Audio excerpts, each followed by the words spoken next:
Be me, 14 years old. 10 years ago, taking the train from home from school. I'm tall and thin, very feminine. Long hair and eyelashes, full lips for a guy. Belly spotting, chin fuzz. Older man, thinning, short on length grey long hair, was standing at the edge of the platform. As I get off the train, we make eye contact. He has a weird statue-like vibe, both in behavior and looks. There is zero light behind his eyes, gaunt face with heavily hooded eyes, and a nose like a hawk, deep lines, sharp features, and a grim mouth. I think nothing of it. I take my regular mile-long route home. Most of the walk is down a busy street, but after a couple of blocks, I realize the guy from the train is 10 paces behind me. I'm immediately unnerved. I start speed walking, take an unusual turn off the main road. He's still following me, matching my pace. I make 3 lefts. He stays on me. A little further back now, but still watching. I manage to text my older brother. He's a complete neckbeard. Autist but built like a Scandinavian gorilla. He's in a LARP group that dress like knights and beats the shit out of each other with fake swords. He got this pretend claymore made from a metal pipe. He tells me to meet him at a certain intersection. I glance back. Fuck. Dude is 5 feet behind me now, glaring. I break into a run. Then I see my brother. He grabs my wrists and we head back home. The guy vanishes, but my brother saw him too. Cops show up minutes later. 2 squad cars. One officer is this massive guy in a bulletproof vest holding a shotgun. They question me. Turns out the guy is already on their radar. No name, no address, but he's a suspect in 3 missing kid cases and 1 body found. He stalks feminine looking boys in white neighborhoods. There are multiple reports of him following kids, even trying to grab one, but the kid got away. I'm a halfway decent artist. I sketch his face for the police. They thank me and warn me to be careful. About a year and a half later, I am 16. It's dead winter and cold as hell. I am with some friends, stoners, but I don't smoke. We are in the same neighborhood from before. My mom lives there, but I was staying with my dad 2 miles away. One of my friend's friends has this slum basement apartment. 3 tanks of lizards, hole in the wall, swords and gun, hanging of nails. It's a school night, 11 p.m. and I tell them I gotta head out. We all split and I start the walk home. It's mostly a straight shot, but the street is lined with old pine trees and barely any lights. Just a few intersections. With working lamps I usually don't get spooked. I am a night owl and I have a great night vision, but that night something felt wrong. My neck hair stood up. I walk past one of the trees and I feel someone there. There is a man crouching under the pine.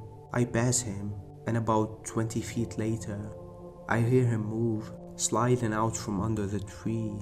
The snow mutes the sound, but I know it. I cross the street immediately and start speed walking. He's 15 feet behind me, on the other side of the road, eyes locked on me. He's wearing full camo with a backpack and a ski mask. That's not fucking good. I walk as fast as I can without running. After a few blocks I cross a lit intersection. He crosses behind me and I catch the glint of a knife in his hand under the streetlight. I am not dying tonight. I unstrap my heavy ass backpack and tuck it under my arm. Then I take off. I'm not fit, but back in school I ranked top 10 in the 100-meter dash. I count 7 blocks before I slow to a jog. My chest is on fire. My nose is pouring blood. I glance back, he's still there. I'm about 15 feet away jogging. Like some damn persistence hunter. Adrenaline hits. I sprint again. My memory goes foggy. It felt like I was flying. Wind in my ears. No thoughts, just running. My house is 4 blocks of the main road. I turn, sprint up the street, crash through my front door, lock all the doors and windows, and barricade myself in my room. I am coughing blood. It feels like I ran a mile in 5 minutes.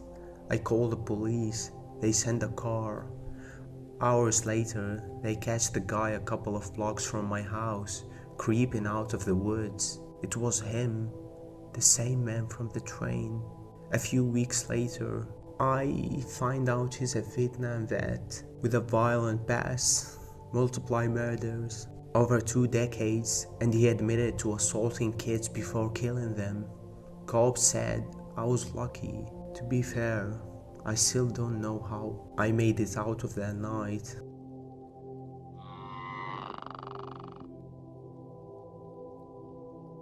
I was 18, went on a casual date with a guy I met at a supermarket. At first, he seemed fine, but once we sat down to eat, something felt off, like really off. There was no light behind his eyes, just a void. I felt preyed on. I'd never done this before, but I told him I had to use the bathroom. Walked to a payphone and called my brother to pick me up. I stayed in the bathroom until he arrived. I left without a word and felt this wave of relief until the next morning.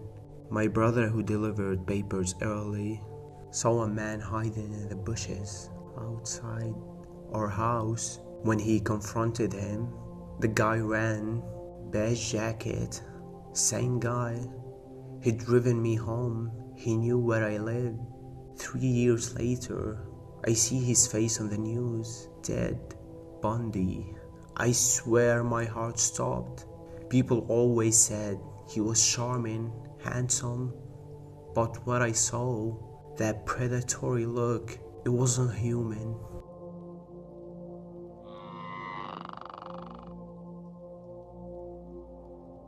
Back in high school, my uncle worked at a fast food joint. His manager invited him and another teen over to hang out after their shift. My uncle declined.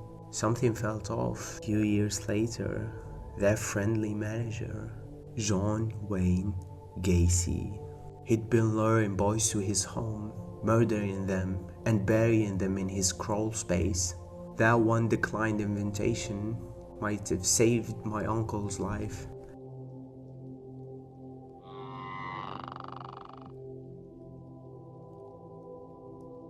I was bunked in a 2-man prison cell with this older guy who had just been transferred in. Quiet dude, barely talked. I figured he was just shaken up. Found out later he was a doctor. He murdered his wife and both parents. He got life sentence. He lasted about 2 weeks. One night I hopped down from my bunk to take a piss and slipped in something. It was dark. Only light came from the door window. I thought maybe he'd pissed the bed, but I felt sticky.